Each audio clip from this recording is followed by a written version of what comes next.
Hello दोस्तों, जियो गुरुजी classes में आपका स्वागत है। मैं रोहित शर्मा, सब्जेक्ट अपना ज्योग्राफी। देखिए लेसन नंबर 4 हमारा चल, इसका नाम है महासागरों और महाद्वीपों का वितरण। देखिए इस लेसन के अंदर मैंने, जैसे कि इस लेसन को हमने शुरू कर दिया है, पिछले वीडियो में मैंने आपको ये भी बताया था कि किस प्रकार से इस धरती के ऊपर 29% के ऊपर तो आपका महाद्वीप है और शेष जो बच गया 71% उस पर महासागर मौजूद है। मैंने आपको पिछले वीडियो में बताया था कि महाद्वीपों का प्रवाह किस प्रकार से होता है, कि आपके जो महाद्वीप है वो एक स्थान से दूसरे स्थान पर चले जाते हैं समय के अकॉर्डिंग। जैसे जैसे समय बदलता है महाद्वीप की स्थिति भी बदलती जाती है। इसी महाद्वीप के प्रवाह के अंदर मैंने एक व्यक्ति का नाम लिया था भूगोलवेत्ता, इसका नाम है एल्फ्रेड वेगनर। एल्फ्रेड वेगनर ने महाद्वीपीय विस्थापन सिद्धांत के बारे में बताया था। उस सिद्धांत के अंतर्गत एल्फ्रेड वेगनर ने यह बताया था कि सबसे पहले इस पृथ्वी के ऊपर एक ही भूखंड था। इतने सारे महाद्वीप नहीं थे जो आज हमको देखने को मिलते हैं। पहले एक ही भूखंड था जिसको पेंजिया नाम दिया गया वेगनर के अनुसार। उस पेंजिया की जो स्थिति थी वो महासागर में थी, मतलब वो पेंजिया जो भूखंड था, जो कई आज महाद्वीपों के भाग है, पहले एक ही भूखंड था। फिर वो भूखंड जिसे हम पेंजिया नाम देते हैं, जो वेगनर के अकॉर्डिंग है, उस पेंजिया का जो स्थान था वो महासागर में था, जिसको पेंथलासा का बोला गया, पेंथलासा। ये पेंथलासा जिसे कि महासागर का नाम दिया गया। जल, इस जल के अंदर आपका पेंजिया तैर रहा था। वेगनर ये बात कहता है। एल्फ्रेड वेगनर ने ये बताया कि हमारे जो भूखंड जिसे हम पेंजिया बोलते हैं, इसके अंदर कई प्रकार की ऐसी विवर्तनिक प्रक्रिया हुई जिससे कि आपका भूखंड जो था, भूकंप की प्रक्रिया कह सकते हैं, सुनामी कह सकते हैं, या फिर किसी भी प्रकार की विवर्तनिक प्रक्रिया, हलचल कह सकते हैं, जिससे कि उस पेंजिया के दो टुकड़े हो गए। ये महाद्वीपीय विस्थापन सिद्धांत के अंतर्गत एल्फ्रेड वेगनर ने बताया। दो टुकड़े हो गए, एक टुकड़ा आपका लारेंसिया, एक टुकड़ा गोंडवाना लैंड हो गया। ठीक है, तो इस तरीके से फिर दो टुकड़ों के बाद में भी फिर उनके भी टुकड़े हो गए धीरे धीरे। और आज आप देखते हैं कोई भारत है, ऑस्ट्रेलिया है, दक्षिणी अफ्रीका है, उत्तरी अमेरिका है, अफ्रीका है, ऐसे कई भागों के अंदर आपको महाद्वीप देखने को मिलते हैं और भी छोटे छोटे द्वीप आपको मिलते हैं। तो एल्फ्रेड वेगनर ने आपको बता दिया कि किस प्रकार से हमारे महाद्वीपों का निर्माण हुआ है। अब कई लोगों ने इस चीज को गलत भी साबित किया, कई लोगों ने इस चीज को सही भी ठहराया। तो उससे ही संबंधित ये टॉपिक है महाद्वीपीय विस्थापन के पक्ष में प्रमाण, कि जिस प्रकार वेगनर ने यह बताया कि महाद्वीप अपने एक स्थान पर नहीं रहता, उसकी स्थिति समय के अनुसार बदलती रहती है। आज यहां पर है तो फिर 10,000 साल बाद में वो महाद्वीप जो है किसी और स्थान पर तैरता हुआ चला जाएगा। तो कई व्यक्ति आए और उन्होंने अपने अपने पक्ष में, अपने विपक्ष में ऐसे प्रमाण दिए, लेकिन महाद्वीपीय विस्थापन के पक्ष में जो प्रमाण मिले हैं, महाद्वीपीय विस्थापन के पक्ष में, की मतलब ये कि महाद्वीप एक स्थान से, विस्थापन का मतलब क्या होता है, एक स्थान से दूसरे स्थान पे जाना। तो महाद्वीप का विस्थापन होता है कि महाद्वीप एक स्थान से दूसरे स्थान पे जाता है। उसके पक्ष में जो प्रमाण थे वो प्रमाण आज मैं आपको बताने वाला हूं, और इस प्रमाण से आपको ये सिद्ध हो जाएगा कि आपका महाद्वीप एक स्थान से दूसरे स्थान पे जाता है। मतलब आज का जो टॉपिक है वो है महाद्वीपीय विस्थापन के पक्ष में प्रमाण, मतलब evidence in support of continental drift. ठीक है, तो आज हम पढ़ने वाले हैं कि महाद्वीप का किस प्रकार से एक स्थान से दूसरे स्थान पर विस्थापन होता है। तो वो पक्ष के प्रमाण कौन कौन से हैं वो देख लेते हैं। देखिए पक्ष में प्रमाण, पहला नंबर प्रमाण है महाद्वीपों में साम्य। ठीक है, ये हमारा पहला प्रमाण होगा, महाद्वीपों में साम्य। ठीक है, साम्य मतलब एक जैसा, एक जैसा। ठीक है, एक जैसा का मतलब समानता, है ना। सेकेंड नंबर का जो पक्ष का प्रमाण देखेंगे वो देखेंगे महासागरों के पार चट्टानों की आयु में समानता। ठीक है, महासागरों के पार, ठीक है, आयु मतलब जो चट्टानों की आयु है, ठीक है, पार चट्टानों की आयु में समानता। ठीक है, तीसरे नंबर पे जो आता है वो है टिलाइट। देखेंगे टिलाइट क्या होता है। ये टिलाइट जो आपके महाद्वीप के पक्ष के बारे में किस प्रकार से अपना पक्ष रखेगा। फिर आएगा फ्लेशर निक्षेप। ठीक है, इसके बारे में पढ़ेंगे जो कि खनिज से संबंधित टॉपिक है। फिर देखेंगे पांचवें नंबर का जीवाश्मों का वितरण। तो कुल मिला के आज हम इन 5 बिंदुओं के बारे में पढ़ेंगे और ये 5 बिंदु हमें बताएंगे कि किस प्रकार से आपके महाद्वीप एक स्थान से दूसरे स्थान पे तैरते हुए चले जाते हैं। ठीक है, तो सबसे पहला बिंदु जो है वो हम देखेंगे, पहला बिंदु डाल देंगे अपन। पहला बिंदु अपना कौन सा है? महाद्वीपों में साम्य। देखिए, देखा जाए तो ये टॉपिक बिल्कुल सिंपल सा है, कुछ भी नहीं है इसके अंतर्गत। देखिए, महाद्वीपों में साम्य का तात्पर्य ये है कि एक मैं छोटा सा उदाहरण दूं आपको। उदाहरण ये है कि मान लीजिए 2 महाद्वीप है। ठीक है, 2 महाद्वीप जो है किस प्रकार से, देखिए आपका मान लीजिए एक महाद्वीप आपका इस प्रकार से है। ठीक है, एक महाद्वीप आपका ये है और एक महाद्वीप जो है वो इस तरीके का है। ठीक है, ये महाद्वीप है। ठीक है, 2 महाद्वीप है, एक ये और एक ये। अब देखिए, इस महाद्वीप के अंदर दोनों महाद्वीपों को इस टॉपिक से जोड़ते ये कह रहा है महाद्वीपों में साम्य, मतलब महाद्वीपों का एक जैसा दिखाई देना। अब इस चीज को देखने के लिए मैंने 2 डायग्राम बनाए हैं, 2 महाद्वीप बता दिए मैंने आपको। देखिए, ये 2 महाद्वीप आप सपोज कीजिए कि ये दक्षिणी अमेरिका है और ये अफ्रीका है। ठीक है, ये दक्षिणी अमेरिका है। ठीक है, ये दक्षिणी अमेरिका है और ये आपका अफ्रीका है। ठीक है, अब महाद्वीपों में साम्य का तात्पर्य यह है कि दक्षिणी अमेरिका व अफ्रीका, इन दोनों की तटरेखा एक जैसी दिखाई देती है। एक जैसी का तात्पर्य यह है कि अगर मान लीजिए कि किसी कंप्यूटर प्रोग्राम के जरिए एक मानचित्र बनाइए, आपने एक मानचित्र तो ये बना दिया और एक मानचित्र आपने ये बना दिया। ठीक है, और उस मानचित्र को कंप्यूटर के माध्यम से, क्योंकि हम महाद्वीपों को तो एक जगह मिला नहीं सकते, कंप्यूटर के जरिए हम इनको एक जगह मिला सकते हैं। तो एक व्यक्ति था 1964 के अंदर, एक व्यक्ति आया बुल्डर। उस बुल्डर नाम के व्यक्ति ने क्या किया, एक कंप्यूटर प्रोग्राम के जरिए कई महाद्वीपों को मिलाने की कोशिश की। ठीक है, अब छोटा सा उदाहरण यहाँ पे आपके सामने है कि दक्षिणी अमेरिका और अफ्रीका आपकी तटरेखा को देखें। अगर इस तटरेखा को अगर हम देखें तो कुछ समानता आपको दिखाई देगी। कैसे दिखाई देगी, देखिए, अगर मान लीजिए इस तटरेखा को अगर मैं इसको मिला दूं, क्या कर दूं, मिला दूं, तो आप देखिए ये भाग जो है वो तो इस भाग में चला जाएगा, ये भाग है वो इस भाग के अंदर प्रवेश कर जाएगा, ये थोड़ा जगह खाली है तो ये इसमें सट जाएगा। तो कुल मिला के बात ये है कि अगर मैं इस महाद्वीप को अगर इस महाद्वीप के पास लेके आऊं तो ये इस तरीके से आपको दिखाई देगा, ऐसे। ठीक है, ऐसे इस तरीके से ये ज्वाइंट हो जाएगा। समझ में आई बात? इस तरीके से क्या हो जाएगा, ज्वाइंट हो जाएगा। तो मतलब ये कि कंप्यूटर प्रोग्राम के जरिए जब उत्तरी अमेरिका और अफ्रीका को जब जोड़ा गया तो ये तटरेखा आपस में क्या हो गई, जुड़ गई। वही बात जैसे कि मैंने पिछले वीडियो में भी आपको बताया था कि अगर इस पेन के मैं 2 टुकड़े कर दूं, ठीक है, और इनको अलग अलग स्थानों पे रख दूं, और ऐसे कई पेनों के टुकड़े अगर रख दूं तो इस पेन के टुकड़े से अगर मैं दूसरा पेन अगर जोड़ूंगा तो जुड़ेगा वही जो इस पेन का टुकड़ा है। किसी और पेन के टुकड़े को मैं जोड़ नहीं सकता। वैसे ही ये महाद्वीप उत्तरी अमेरिका अफ्रीका से ही जुड़ेगा, क्योंकि इसकी तटरेखा इस तटरेखा से मिलती जुलती है, मतलब आपस में ये जुड़ जाएगी। तो इसका जो बीच का जो भाग है वो आपस में सट जाएगा और ये आपस में ज्वाइंट हो जाएगा। तो ऐसे उदाहरण है महाद्वीपों में साम्य को दर्शाता है कि आपके महाद्वीप एक जैसी तटरेखा को प्रदर्शित करता है। तो इससे साबित होता है कि आपका ये महाद्वीप जो है वो कभी इसी का भाग था, या फिर हम कह सकते हैं कि अफ्रीका जो है वो दक्षिण अमेरिका का ही भाग था पहले। समय बदलता गया, कुछ ऐसी विवर्तनिक प्रक्रिया हुई कि अफ्रीका के 2 टुकड़े हो गए, एक दक्षिण अमेरिका हो गया और एक अफ्रीका बन गया।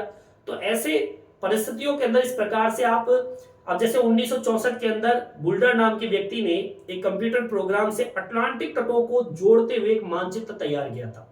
तट आपस में जुड़ गए। आज इन तटों के बीच की दूरी बहुत अधिक है। आज की जो तट रेखाएं हैं अगर देखें तो उनकी जो दूरियों को अगर देखें तो बीच में बड़े बड़े महासागर हैं, पानी भरा हुआ है। तो एक तटरेखा बहुत हजारों किलोमीटर दूर है, एक तटरेखा। तो इतनी बड़ी दूरी के बावजूद भी अगर तटरेखा को जोड़ते इस प्रकार से जोड़ा मैंने तो वो तटरेखा आपस में जुड़ गई। तो मतलब इससे साबित ये होता है कि कभी किसी जमाने के अंदर ये एक ही महाद्वीप के एक भूखंड के भाग थे। ठीक है, तो समझ में आ गया होगा। ठीक है, अब इसको किस प्रकार से एक्सप्लेन करना है, आपको किस तरीके से लिखना है वो देख लेंगे। सबसे पहली लाइन आपको लिखनी है क्या, दक्षिणी अमेरिका व अफ्रीका। ठीक है, एक दक्षिणी अमेरिका है, एक अफ्रीका है, इसके आमने सामने की तटरेखा एक जैसी है। अफ्रीका के आमने सामने की तटरेखा एक जैसी है, अर्थात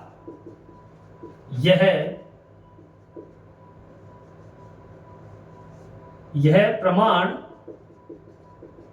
बताता है कि ये दोनों महाद्वीप एक ही भूखंड के भाग थे। बोलो आगे बात सब में। जब दक्षिणी अमेरिका और अफ्रीका की आमने सामने की तटरेखा एक जैसी है और इन दोनों को जब मिलाया गया तो ये तटरेखाएं आपस में मिल गई। इससे ये साबित होता है, इस प्रमाण से ये पता चलता है कि भैया ये दोनों महाद्वीप एक ही थे। ठीक है, ठीक है। अब इसी के लाइन एक लाइन और जोड़ देंगे। एक व्यक्ति था 1964 में बुल्डर नाम के भूगोलवेता ने किस महाद्वीप अटलांटिक तटों को जोड़ते हुए, भूगोलवेता ने कंप्यूटर प्रोग्राम से अटलांटिक तटों के कई द्वीपों को जोड़ा और वे जुड़ गए। ये महाद्वीप या द्वीप कई हजारों किलोमीटर की दूरी पर है। ठीक है, आगे बात समझ में। और मैं बता दूं कि इन तटरेखाओं के बीच की दूरी तो है ही है, आज की तटरेखा की अपेक्षा 1000 फैदम की गहराई से भी इनकी तटरेखा मिलती जुलती है। अगर मैं तटरेखा के नीचे 1000 की गहराई फैदम नीचे भी जाऊं तो उसकी तटरेखा को ऊपर की तटरेखा से अगर हम जोड़े तो भी आपको एक जैसी दिखाई देगी। ठीक है, इसको भी लिख देते हैं। तटरेखा को 1000 फैदम की गहराई में भी एक जैसा देखा गया है। सही में आई बात? मतलब ये इसका सीधा सिंपल सी बात ये हो गई कि एक महाद्वीप अगर इस प्रकार से है और दूसरा महाद्वीप अगर इस प्रकार से है तो कहीं ना कहीं सीधी सी बात, अगर मान लीजिए ये यहां पर है और ये यहां पर है और दोनों के बीच में 1000 किलोमीटर की दूरी है, तो कंप्यूटर प्रोग्राम के जरिए जब इन दोनों को आपस में लाया गया तो इसकी जो तटरेखा है वो इसकी तटरेखा से ज्वाइंट हो जाती है, मिल जाती है, सट जाता है इस तरीके से। तो ये पूरा एक भूखंड बन जाता है और इससे ये पता चल जाता है कि महाद्वीपों में साम्य है। और ये साम्य जो है ये बताता है कि ये भूखंड जो आज बहुत दूर दूर है, ठीक है, आज बहुत दूर दूर है, कभी एक जगह हुआ करते थे। ठीक है, तो ये है महाद्वीपों में साम्य। तो पहला टॉपिक हमारा क्लियर होता है। सेकंड टॉपिक की बात कर लेते हैं, महाद्वीपों के पार चट्टानों के आयु में समानता। तो सेकंड टॉपिक आप डाल दीजिए। देखिए आगे की ओर बढ़ते हैं। सेकंड नंबर का टॉपिक डाल दिया है, महासागरों के पार चट्टानों की आयु में समानता। देखिए इसे छोटे से डायग्राम से आप समझिए ऐसे कि मान लीजिए, सपोज कीजिए कि ये आपका महासागर है। ठीक है, ये आपका क्या है, महासागर है। और इस महासागर के अंदर ये क्या है, महासागर, और इस महासागर के अंदर सपोज कीजिए एक भूखंड आपका ये है। ठीक है, एक भूखंड आपका ये है और एक भूखंड आपका यहां पर है। ठीक है, और आप इसको भी देखिए कि इनकी बीच की दूरी जो है मान लीजिए 1000 किलोमीटर की दूरी है, आपस में दूर दूर है। अब यहां पर महासागर के पार चट्टानों की आयु में समानता, यहां पर बात चलती है आयु की। अब मान लीजिए कि इस भूखंड का जन्म, या कह दीजिए कि जब लावा निकला और जब वो लावा चट्टान के रूप में बदल गया, तो मान लीजिए ये आज से 1000 साल पहले बना। ये कब बना? 1000 साल पहले। ठीक है, और सपोज कीजिए जब ये आपका बना तो इसके मान लीजिए दो टुकड़े हो गए। ठीक है, एक टुकड़ा आपका, ये टुकड़ा उठ के यहां पर आ गया, सपोज कीजिए ये इसी का भाग है, ये यहां पर आ गया, ये इधर आ गया इधर। ठीक है, 1000 किलोमीटर दूर आ गया। अब इसकी भी उम्र क्या होगी? 1000 साल पहले या पुरानी, क्योंकि ये इसी का ही भाग है। जब इसका जन्म हुआ, इस चट्टान का, जब एक ही मुख भाग थे, जब इसका जन्म हुआ लावे के माध्यम से और इसके टुकड़े होकर एक भाग उड़ के यहां आ गया, उठ के तैरता हुआ, और एक भाग यहीं पर रह गया। अब दो भाग आपको दिखाई दे रहे हैं, एक ये और एक ये भाग। अब जैसे कि 1000 साल पहले ये बना तो 1000 साल पहले ही यही है, क्योंकि ये इसी का भाग है। अब इसका पता कैसे चला कि आधुनिक समय में एक रेडियोमेट्रिक काल निर्धारण विधि जो होती है, एक विधि है जिसे हम बोलते हैं रेडियोमेट्रिक।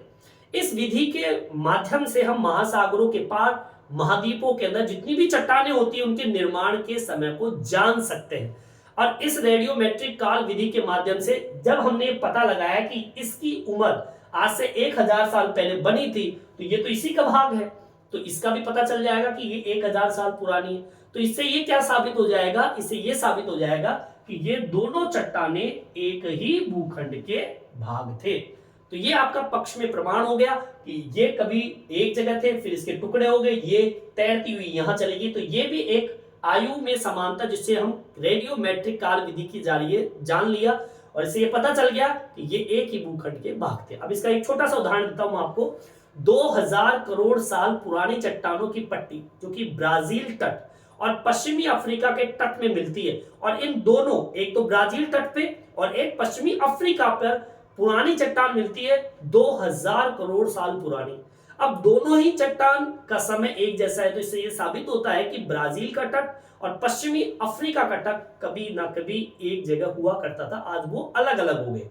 अब जैसे कि उदाहरण के सोचिए, दक्षिणी अमेरिका और अफ्रीका है, दक्षिणी अमेरिका व अफ्रीका की जो तटरेखा है उसके ऊपर जो भी निक्षेप पाए जाते हैं, समुद्री निक्षेप, निक्षेप का मतलब होता है अवसाद। ये अवसाद कौन से जमाने के? जोरासिक काल का, जब आपके डायनासोर हुआ करते थे। तो आप सोचिए, समुद्री निक्षेप जो दक्षिणी अमेरिका में भी है, वही निक्षेप आपके अफ्रीका में भी है। अब दोनों तटों के ऊपर एक ही तरह के समुद्री निक्षेप अगर पा रहे हैं, और समय उनका कब का? जोरासिक काल का। उस जोरासिक काल के समय से ये पता चलता है कि दक्षिणी अमेरिका और अफ्रीका एक ही भूखंड के भाग थे और आज अलग अलग है, इसलिए वो समुद्री निक्षेप दोनों जगह मौजूद है। मतलब इन दोनों उदाहरणों से ये पता चलता है कि दूर दूर उपस्थित महाद्वीपों के जो तट है वो एक जैसे हैं। वो चाहे निक्षेप के रूप में देख लीजिए या फिर निर्माण के रूप में देख लीजिए, जो मैंने अभी बताया आपको कि वो चाहे कितनी दूर चली जाए चट्टाने, लेकिन जब हम रेडियोमेट्रिक काल विधि, निर्धारण विधि से जब हम उसको जांचेंगे तो हमें ये पता चल जाएगा कि ये भूखंड कभी एक ही भूखंड के भाग थे। ठीक है, समझ में आ गया होगा। चलिए अब इसको आप मेंशन कर देंगे, लिखेंगे किस प्रकार से वो देख लेते हैं। पहली लाइन आपको लिखनी है और ये मोस्ट भी है आपकी। ठीक है, मोस्ट डाल रहा हूं आपको मैं। आधुनिक समय में रेडियो मेट्रिक काल निर्धारण विधि, ठीक है, के द्वारा अब क्या पता लगाया? यह पता लगाया जा सकता है आधुनिक समय में रेडियोमेट्रिक काल विधि के द्वारा महासागरों व महाद्वीपों, ठीक है, चाहे वो महासागर हो चाहे वो महाद्वीप हो, या फिर हम लिख सकते हैं कि महासागरों के पार, ठीक है, महासागरों पार महाद्वीपों की जितनी भी चट्टान होती है, कि चट्टानों की क्या पता लगा सकते हैं? उसके निर्माण के समय को जान सकते हैं। ठीक है, उनकी आयु का पता लगा सकते हैं। ठीक है, चट्टानों के निर्माण का समय पता लगा सकते हैं। अब मोस्ट इसलिए कहूंगा क्योंकि यहां पर रेडियोमेट्रिक काल निर्धारण विधि, अब आपसे पूछ लिया जाए कि चट्टानों की आयु का पता हम कैसे लगा सकते हैं, तो ये विधि है रेडियोमेट्रिक काल विधि, जिसे हम महासागरों के पार जितनी भी चट्टानें हैं उन चट्टानों की आयु, उनके निर्माण का समय आप पता लगा सकते हो।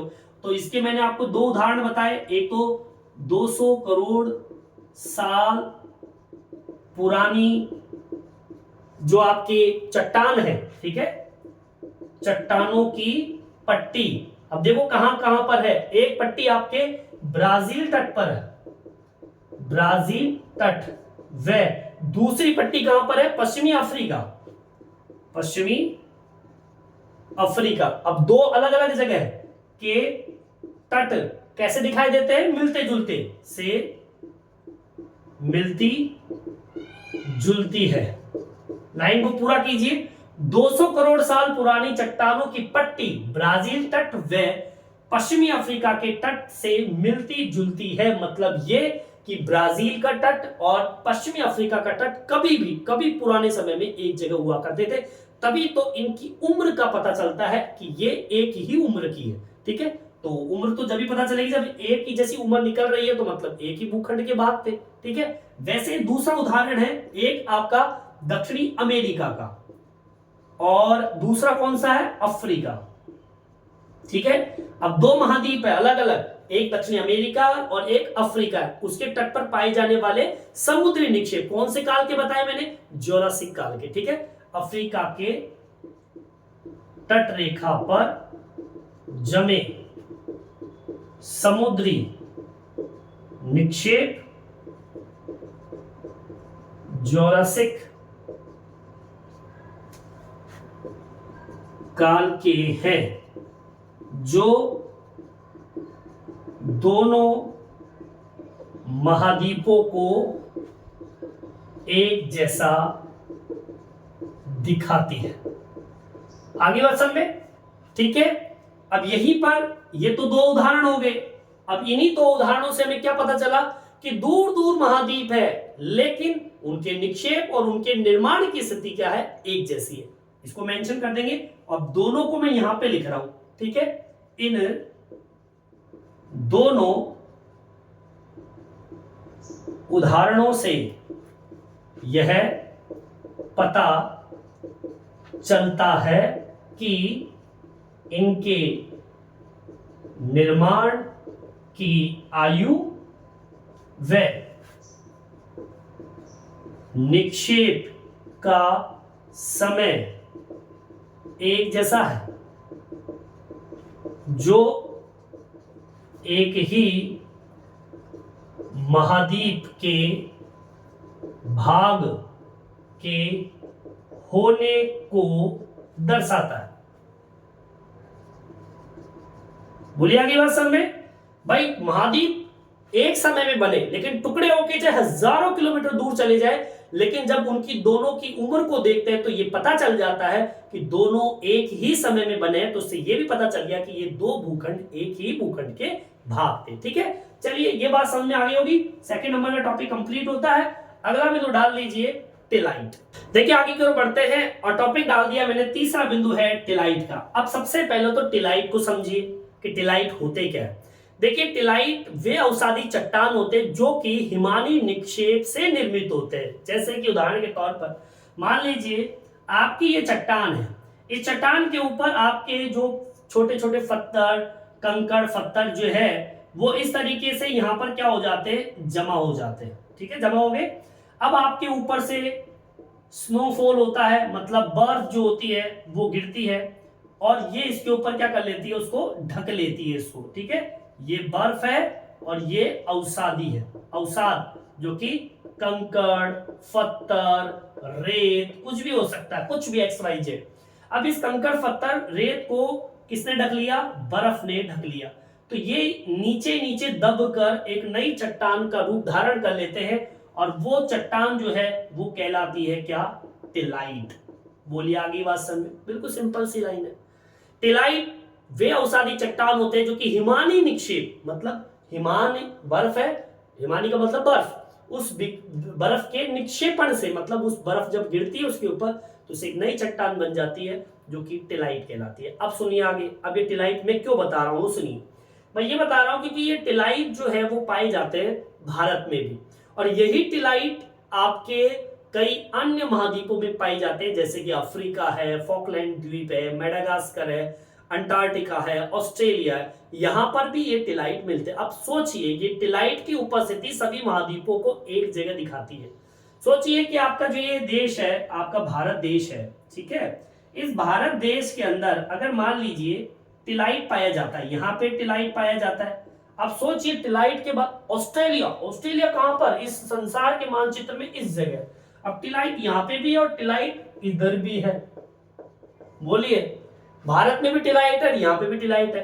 कुल मिला के आपके भारत के अंदर पाए जाने वाले जो गोंडवाना श्रेणी जो तलछट है उसके प्रतिरूप को अगर देखें तो दक्षिणी गोलार्ध के 6 ऐसे स्थल स्वरूप है जहां पर आपको टिलाइट घने विशिष्ट रूप से आपको दिखाई देंगे। 6 ऐसे स्थल खंड है, और 6 स्थल खंड कौन कौन से, खुद भारत हो गया, फिर आपका इधर देखिए अफ्रीका हो गया, ठीक है, अफ्रीका है, भारत है, फॉकलैंड है, ठीक है ना, ऑस्ट्रेलिया है, ऐसे कुल मिला के 6 ऐसे, मेडागास्कर है, अंटार्कटिका, ऐसे कुल मिला के 6 ऐसे महाद्वीप कह दीजिए, भूखंड कह दीजिए, जहां पर आपको टिलाइट मिलते हैं। तो यहां पे भी मिल रहा है, यहां पे भी मिल रहा है, यहां पे भी मिल रहा है, यहां पे भी मिल रहा है, सब जगह मिल रहा है। तो मतलब ये सारे भूखंड कभी एक ही भूखंड के भाग थे, और आज ये क्या हो गए, अलग अलग हो गए। तो टिलाइट जो है हमें ये बताता है कि भैया ये महाद्वीप एक ही भाग थे, आज ये अलग अलग महाद्वीप जो है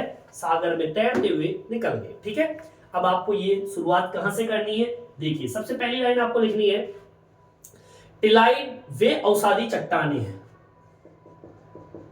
टिलाइट वे अवसादी चट्टाने हैं जो हिमानी निक्षेपण से, जो हिमानी निक्षेपण से निर्मित होते हैं। बोलिए आगे बात समझ में। अब ये टिलाइट कहां पर पाए जाते हैं, देखिए भारत, ठीक है, भारत में पाए जाने, ठीक है, पाए जाने वाले गोंडवाना श्रेणी। अब गोंडवाना श्रेणी क्यों, मैंने बताया था आपको 2 भाग हुए थे, एक आपका गोंडवाना और एक लारेंसिया। भारत जो है वो किसका भाग है, गोंडवाना श्रेणी। तो गोंडवाना श्रेणी की जो तलछट है, ठीक है, गोंडवाना श्रेणी के तलछट कह दीजिए या आपके अवसाद कह दीजिए, क्या कह दीजिए, अवसाद। आगे बात सब, क्योंकि अवसाद से तो टिलाइट बने, ठीक है, अवसादों के प्रतिरूप दक्षिणी गोलार्ध, क्योंकि ये जितने भी आपको नाम बताऊंगा 6 जो स्थल स्वरूप है ये दक्षिणी गोलार्ध के भाग है, ठीक है, दक्षिणी गोलार्ध के 6 स्थल खंडों में पाए जाते हैं ये तलछट। सुनिए, भारत में पाए जाने वाले गोंडवाना श्रेणी के तलछट अवसाद के प्रतिरूप दक्षिणी गोलार्ध के 6 स्थल खंडों में पाए जाते हैं। आगे बात समझ में। और ये अवसाद, अब सुनिए, ये अवसाद हिमानी निक्षेपण से टिलाइटों में बदल गए। किसमें बदल गए, टिलाइटों में, कि बर्फ के नीचे दबने से ये जितने भी तलछट थे वो टिलाइट की चट्टानों में बदल गए। लंबे समय तक जब हिम आवरण से ढके रहे तो ये टिलाइट में बदल गए। ठीक है, या इसमें मेंशन कर देता हूं, लंबे समय से हिम आवरण में दबे रहने से ये अवसाद टिलाइट में बदल गए। ठीक है, अब सुनिए, अब कौन कौन से क्षेत्र है वो देख लीजिए। भारत के अलावा, अब भारत के अलावा कौन कौन से क्षेत्र है जहां पर ये टिलाइट पाए जाते हैं, जैसे कि आपका अफ्रीका है, जैसे कि आपका फॉकलैंड है द्वीप, जैसे कि आपका मेडागास्कर है, जैसे कि आपका ऑस्ट्रेलिया है, जैसे कि आपका अंटार्कटिका है, ठीक है। ये जितने भी भाग मैंने आपको बताए हैं, यहां क्या मिलते हैं, टिलाइट मिलते हैं। देख लो 6 भाग, भारत 1 2 3 4 5 और ये 6, ये 6 भाग ऐसे हैं जहां पर टिलाइट उपस्थित है। ये टिलाइट की उपस्थिति सभी महाद्वीपों को एक जगह दिखाती है, इससे ये सिद्ध होता है। इस लाइन को मेंशन कर देता हूं, ये टिलाइट की उपस्थिति इन सभी महाद्वीपों को एक जगह दिखाती है। कभी पुराने समय में कभी एक जगह हुआ करते थे, आज ये टुकड़ों में बट गए। तो टिलाइट भी इन 6 भागों में बटती हुई दिखाई देती है। जब भी खुदाई होती है तो टिलाइट आपको देखने को मिलता है। भारत के अंदर पश्चिमी राजस्थान के अंदर आपको बहुत सारा टिलाइट रेत के अंदर आपको देखने को मिल जाएगा, ठीक है। तो ये तीसरा बिंदु भी हमारा कंप्लीट होता है। चौथा बिंदु देखेंगे प्लेसर निक्षेप, ठीक है। यहां तक आपके समझ में आ गया होगा, यहां तक आप उतार लीजिए। देखिए चौथा बिंदु डाल दिया मैंने, प्लेसर निक्षेप। निक्षेप का तात्पर्य होता है खनिज से संबंधित टॉपिक। देख लीजिए जमीन के अंदर जो भी चीजें अगर मान लीजिए एक भूभाग पर मिलते हैं, तो वही भूभाग पर मिलने वाला जो खनिज होता है, अगर दूसरे बहुत दूर उपस्थित अगर किसी महाद्वीप पर अगर मिल रहा है, तो सोचिए कि वो भूखंड एक ही भूखंड के भाग थे। जैसे कि उदाहरण के तौर पर एक घाना तट है। कौन सा तट है, घाना तट। यहां पर मिलती है सोने की सिराएं, ठीक है, सोना मिलता है। अब सोचिए एक आपका तट है ब्राजील महाद्वीप, ठीक है, ब्राजील पर भी वही सोने की सिराएं हैं। अब बताइए, कोई बताने की जरूरत नहीं है आपको, दोनों ही तट बहुत दूर है, एक दूसरे से बहुत दूर है। ये तट है, ये महाद्वीप मान लीजिए। मतलब घाना तट पर जो बड़ी सोने के निक्षेप उपस्थित है, वो सोने की शिलाएं ब्राजील में भी उपस्थित है। अतः ये स्पष्ट होता है कि घाना में मिलने वाले सोने के निक्षेप ब्राजील पठार के उस समय निकले होंगे जब ये दोनों महाद्वीप एक ही भाग से जुड़े होंगे। मतलब ये यहाँ पे भी वही सोने के निक्षेप है, वही सोने निक्षेप यहाँ पर है। तो मतलब ये कि घाना तट और ब्राजील का महाद्वीप जो है वो कभी एक जगह हुआ करता था। तो सीधी सी बात है, फ्लेशर निक्षेप से ये पता चल जाता है, खनिजों से ये पता चल जाता है कि भाई ये भूभाग कभी एक हुआ करते थे, ठीक है। इस डायग्राम से आपको ये भी समझ में आ गया होगा, ठीक है। अब इसको लिखना कैसे है, बिल्कुल सिंपल सी लाइन है। क्या लिखना है, देखिए सबसे पहली लाइन आपको लिखना है घाना के बारे में। घाना तट पर पाई जाने वाली सोने के निक्षेप वही निक्षेप ब्राजील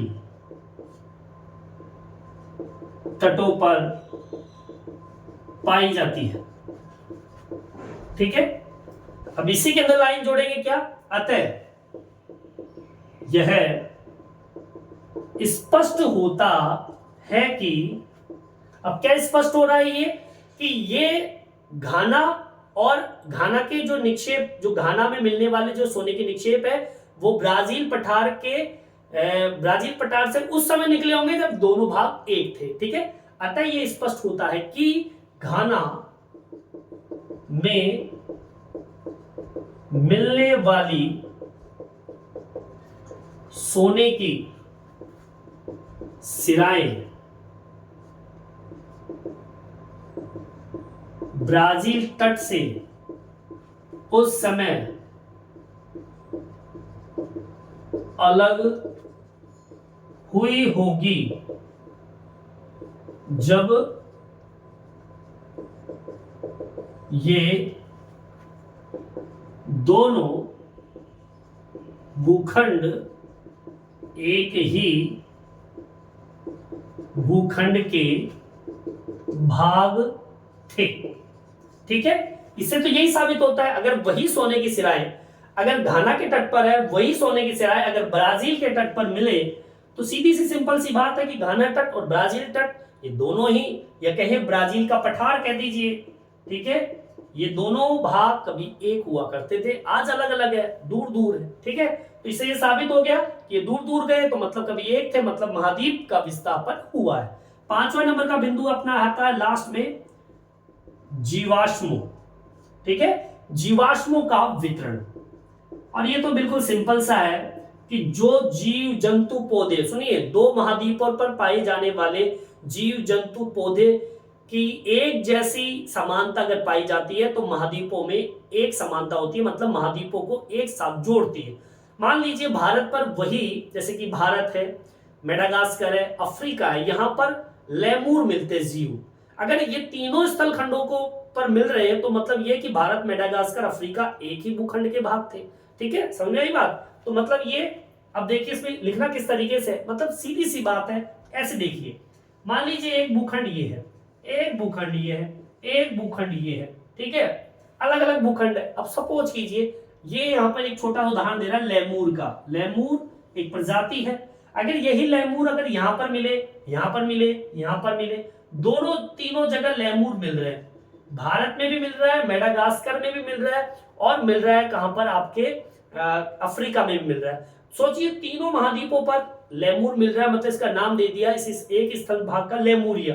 ये लेमूरिया की उपस्थिति ये बताती है, ये जीव की उपस्थिति ये बताती है कि भैया ये तीनों भूखंड एक ही भूभाग के भाग थे। अब पुराने समय में तो ये भी कहना आता है कि भारत जो है अफ्रीका का भाग था। ठीक है, भारत क्या है, अफ्रीका का भाग था, फिर टुकड़े होकर ये दूर चला गया। अब एक सुनने में ये भी आ रहा है कि अफ्रीका के भी टुकड़े हो रहे हैं, और वो अफ्रीका का जो टुकड़ा है वो कभी ना कभी भारत से टकराएगा। मुंबई वाला जो पार्ट है, केरल, मुंबई, महाराष्ट्र, है ना, ये गोवा, इस वाले भाग से टकराएगा। तो मतलब जिस प्रकार से अब जो हो रहा है, अफ्रीका का टुकड़ा टूटकर भारत की तरफ आएगा, मतलब पहले कभी अफ्रीका का टुकड़ा टूटकर भारत बना। तो इससे ये साबित हो जाता है। और यहाँ पर ये लेमूर जो है ये साबित करने के लिए तैयार है कि जीवाश्मों में लेमूर जो जीव है वो भारत में भी है, मेडागास्कर में भी है, अफ्रीका में है। तो मतलब ये कभी एक ही भूखंड के भाग थे। ठीक है, चलिए अब इसको मेंशन कर लेते हैं। देखिए क्या लिखेंगे अपन, 2 महाद्वीपों पर पाए जाने वाले, 2 महाद्वीपों पर पाए जाने वाले जीव पहला, जंतु दूसरा, पौधे की उपस्थिति। 2 महाद्वीपों पर पाए जाने वाले जीव जंतु पौधों की उपस्थिति एक जैसी हो। ठीक है, एक जैसी हो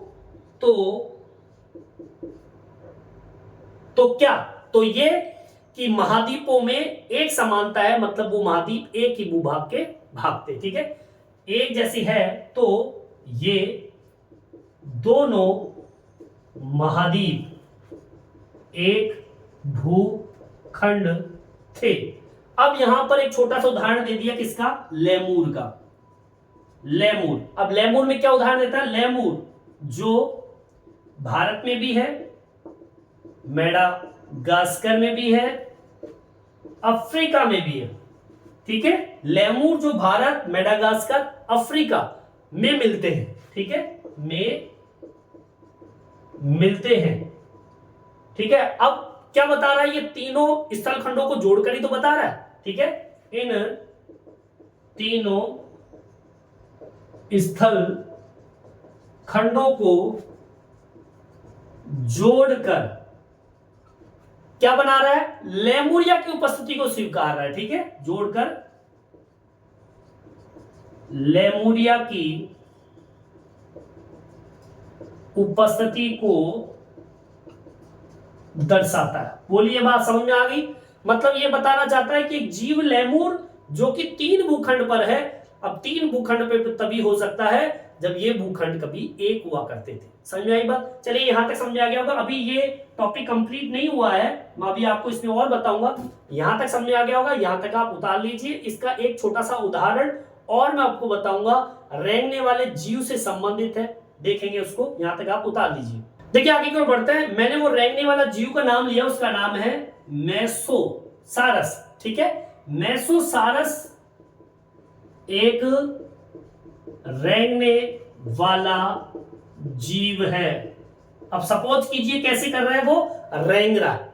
ठीक है, वो कहां पर रहता है, वे केवल उथले खारे पानी में रहते हैं, ठीक है, या रह सकते हैं, में रह सकते हैं। उथले खारे पानी का मतलब होता है कम गहरा। अब सोचिए, इनकी जब ये मर गए तो इनकी जो अस्थियां थी वो दक्षिणी अफ्रीका में, दक्षिणी अफ्रीका के दक्षिणी केप टाउन प्रांत, ब्राजील के अलावा यहां की जो सेल है वहां पर देखने को मिली है। अब ये दोनों ही स्थान जो है वो एक दूसरे से 4800 किलोमीटर दूर है, मतलब इसके बीच में महासागर विद्यमान है। तो ऐसा क्यों हुआ कि ये दोनों भूभाग पर मौजूद है, मतलब तो कभी ना कभी ये एक ही भूभाग के भाग थे। दक्षिणी अफ्रीका का दक्षिणी केप प्रांत और ब्राजील का इरावर, ये जो सेल जो समूह है वहां पर ये दोनों भागों पर इस मेसोसारस की अस्थियां मिलती है। और सोचिए कि ये रेंगने वाला जीव है, तो बिना रेंग अगर गहरे पानी में चला गया तो मर जाएगा। तो मतलब ये, अब इसमें क्या जोड़ना है, इनकी अस्थियां, अस्थियां का मतलब होता है हड्डियां, ठीक है, इनकी अस्थियां कहां मिलती है, केवल दक्षिणी, कहां पर, अफ्रीका के अंदर, दक्षिणी अफ्रीका के दक्षिणी एक भाग है क्षेत्र केप प्रांत, ठीक है, केप प्रांत, व एक भाग और है ब्राजील, ब्राजील के इरावर में मिलती है। ये दोनों भूभाग एक दूसरे से 4800 किलोमीटर दूर है, अर्थात, ठीक है, अर्थात क्या, इसके बीच एक महासागर है, ठीक है। यह जीव दोनों स्थानों पर है, ठीक है, दोनों स्थानों पर यह जीव है, अर्थात ये भूखंड एक ही भूभाग थे, ठीक है, एक ही भूभाग थे, तभी तो ये अस्थियां आपको दोनों स्थानों पर मिलती है। देखियो, मेसोसारस नाम का एक छोटा रेंगने वाला जीव है जो केवल उथले खारे पानी में ही रह सकता है। अब सोचिए कि इनकी अस्थियां दक्षिणी अफ्रीका के दक्षिणी केप प्रांत में मिल रही है और ब्राजील के इरावर की सेल समूह में मिलती है। अब सोचिए, दोनों स्थान जो है वो एक दूसरे से कम 4800 किलोमीटर दूर है, एक महासागर बीच में है, और रेंग के इतनी दूर तो जा नहीं सकता क्योंकि ये उथले खारे पानी में ही रह सकता है, मतलब कम गहरे पानी में। अब दोनों स्थानों पर है अगर इसके अवशेष, तो मतलब यह साबित होता है कि ये दोनों भाग कभी एक ही भूखंड के भाग थे। तो इस तरीके से अपना ये पांचवा बिंदु भी कंप्लीट होता है, जीवाश्मों का वितरण। और यहीं पर मैंने आज आपको बता दिया है कि महाद्वीपीय विस्थापन के पक्ष में किस किस तरीके के प्रमाण है। इस वीडियो में इतना ही। ये वीडियो आपको कैसा लगा कमेंट्स करके जरूर बताएं। मेरे चैनल को सब्सक्राइब जरूर से जरूर करें जिससे नए नए वीडियो आप तक पहुंचा सकूं। धन्यवाद।